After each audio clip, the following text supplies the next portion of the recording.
Chapter 24 is all about controversies over land and water. Now, I've got 18 slides in this thing. I want to try to get it done in 15 minutes, so I apologize if I rush through. I don't really want to split it into two PowerPoints if I can avoid it. The first thing to talk about is the history of Yosemite as a park. This issue was first pushed by landscape architect Frederick Law Olmsted. There is part of Yosemite that's named after him. This resulted in Congress passing and President Lincoln signing an act granting Yosemite Valley and the Mariposa Big Trees to the state of California as a park in 1864. In 1868, John Muir first came to Yosemite Valley from Wisconsin. He's born in Scotland, but the family went to Wisconsin and then, came out west. And according to Rawls and Bean, he was, quote, never again entirely happy anywhere else once John Muir got to Yosemite in 1868. So Muir was born in Scotland. He was raised on a farm by his parents in Wisconsin. His influences are definitely biblical in thinking and writing. He studied botany and geology in the University of Wisconsin and became a brilliant amateur naturalist. His approach to nature was religious, a blend of theism and pantheism. He was convinced that Yosemite was not appropriately protected under state control and urged that it be returned to the federal government. Congress then designated additional land adjacent to Yosemite Valley to be under federal control and established Sequoia National Park and the General Grant, which was later incorporated into what we today call Kings Canyon National Park. Muir founded the Sierra Club in 1892, which was an organization dedicated to conservationist lobbying and mountaineering. He found a new ally in President Theodore Roosevelt, although Roosevelt's conservation philosophy differed from Muir's. Roosevelt wanted to manage the area with science to some extent, and then, of course, Muir was more leave it alone completely. Muir was President Roosevelt's personal guide in Yosemite for 4 days in 1903. The California legislature gave Yosemite Valley back to the feds in 1905, and a year later the valley became part of the federal park officially. In 1900, the city of San Francisco applied to the Secretary of the Interior to convert a similar glacial valley to the north, only half as wide and half as long and half as deep, called Hetch Hetchy, into Yosemite National. Well, it was already in Yosemite National Park. San Francisco wanted to convert it into a reservoir to be a reliable water supply for the city by damming, at that point, the Tuolumne River at Hetch Hetchy. When John Muir learned of this in 1900, he fought it for 13 years. The matter was settled in 1913 under President Woodrow Wilson. President Wilson's Secretary of the Interior was Franklin K. Lane, who was previously the city attorney of San Francisco, who wrote many of the city's legal briefs in the fight. So Muir didn't have a chance, unfortunately. He was brokenhearted, and he actually died a few months later.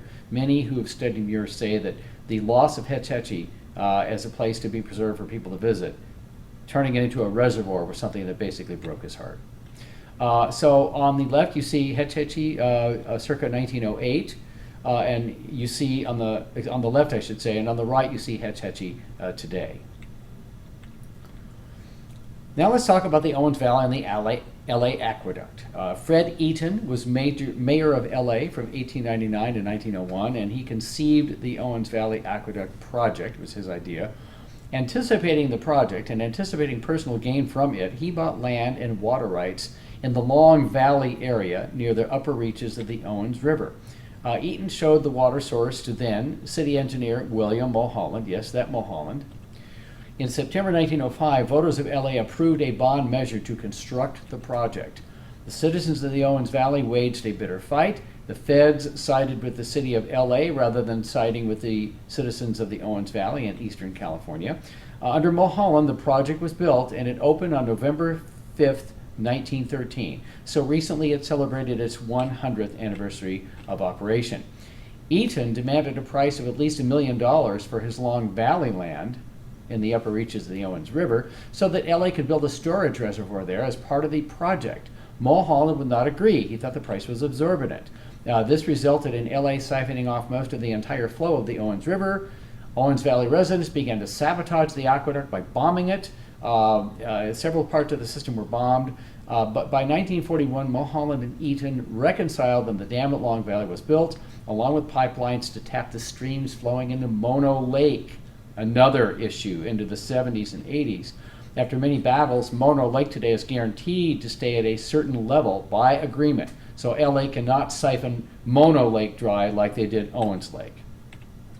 There you see a picture of the opening of the LA Aqueduct in the ceremony of November 5th, 1913. And on the right, you see a map showing the length of the LA Owens River Aqueduct all the way from the deserts of Inyo County right down into LA.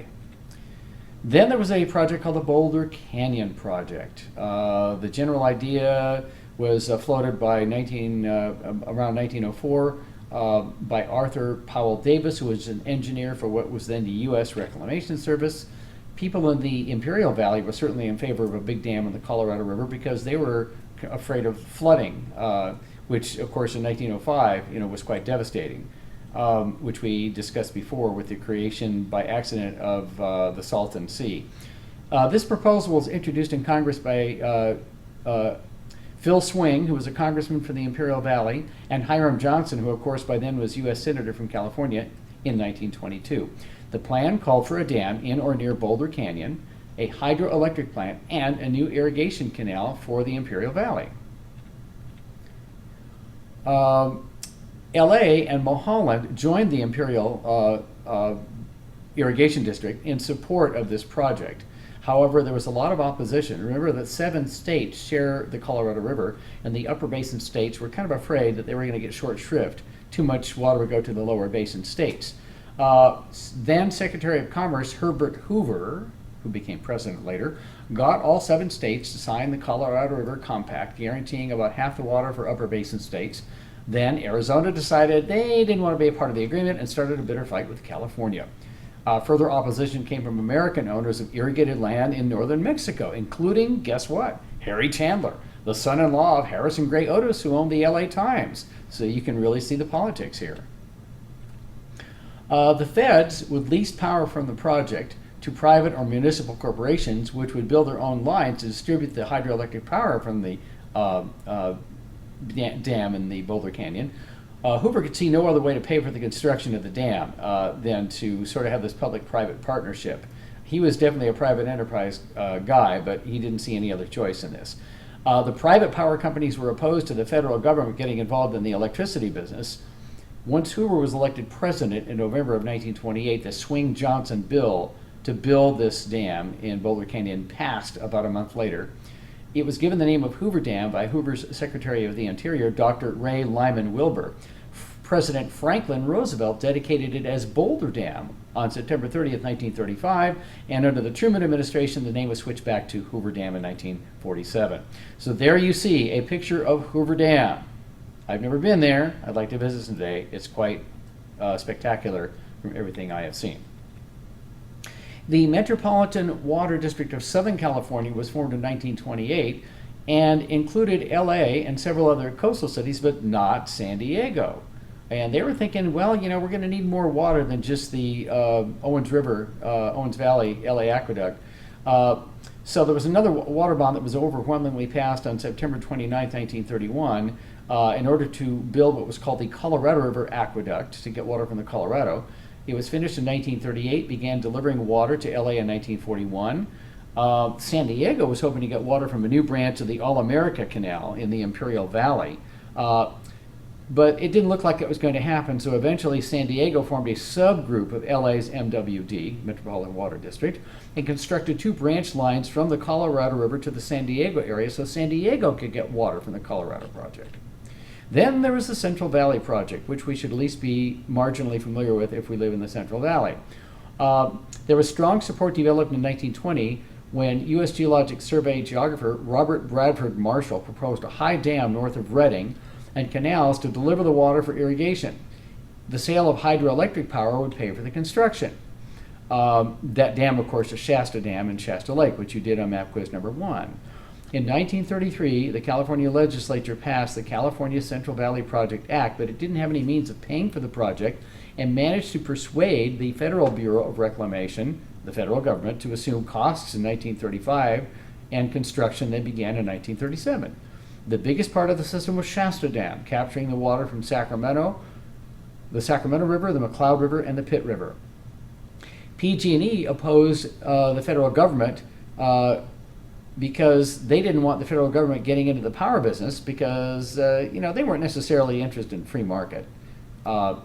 Mostly they were doing this to protect their monopoly on power in Northern California.